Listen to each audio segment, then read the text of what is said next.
গয়নাটার মধ্যে একটা মাধুর্য ব্যাপার আছে, আপনারা খেয়াল করেন যে গয়নাটা খুবই সুন্দর। এই গয়নাটা যখন কারিগর আমাকে তাই আমি জিজ্ঞেস করছিলাম যে আমি এটাকে কি বলবো, সীতা বলবো না কি বলবো। কারিগরের দাবি এটাকে আপনি শাড়ি চেইন বলবেন। এটাকে আমি কোন দিক দিয়ে শাড়ি চেইন বলবো বলেন তো? শুধুমাত্র এই একটা বেল্টের কারণে এটাকে শাড়ি চেইন আসলে বলাটা জাস্টিফাইড আমি মনে করি না।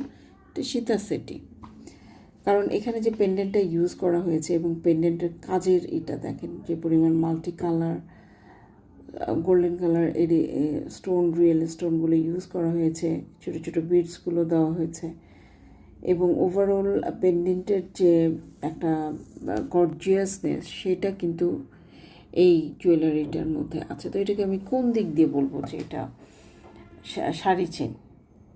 তারপরে একটা ব্যাপার আছে কানের দুল দেখেন একদম মাটি ছুঁয়ে গেছে। এটা কিন্তু আমরা লাইভে দেখিয়েছিলাম, আপনারা দরকার হলে লাইভটা খুঁজে যদি একটু দেখে নেন। আসলে ব্যাপার হয়েছে কি, ড্রেসের লাইভগুলো খুঁজে বের করা যায় কারণ ড্রেসের ক্যাটালগের নাম থাকে। গয়নার লাইভগুলো ইউজুয়ালি খুঁজে বের করা খুবই টাফ। এই জন্য কিন্তু আমরা প্রত্যেকটারই ভিডিও দেই, যাতে করে একটা একটা করে ভিডিও দেই, যাতে করে আপনাদের ফাইন্ড আউট করা বা ট্রেস করা সহজ হয়।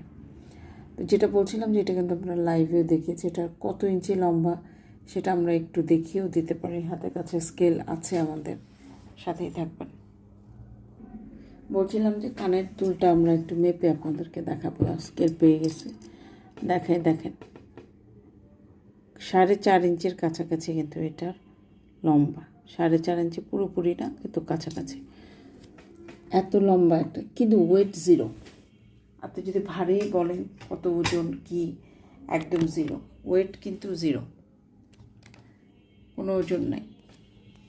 কীভাবে যে ওজন ছাড়া এরকম জুয়েলারি বানায় আমি জানি না, কিন্তু একদমই ওজন নাই। কিন্তু আপনারা যদি কানে পড়েন, আরেকটা টেকনিক আমার যারা আমার কাছ থেকে ফলোয়াররা যারা নিয়েছেন তাদেরকে আমি শিখিয়ে দিয়েছি। এই পুশটার মধ্যে 2-3টা করে দিবেন, পুশ পড়বেন কানের দুলের এই যে পেছনে। আমরা তো দিয়েই দিই, অনেকগুলো করে পুশ দিয়ে দিই, আপনারা সেখান থেকে দেখে পড়বেন।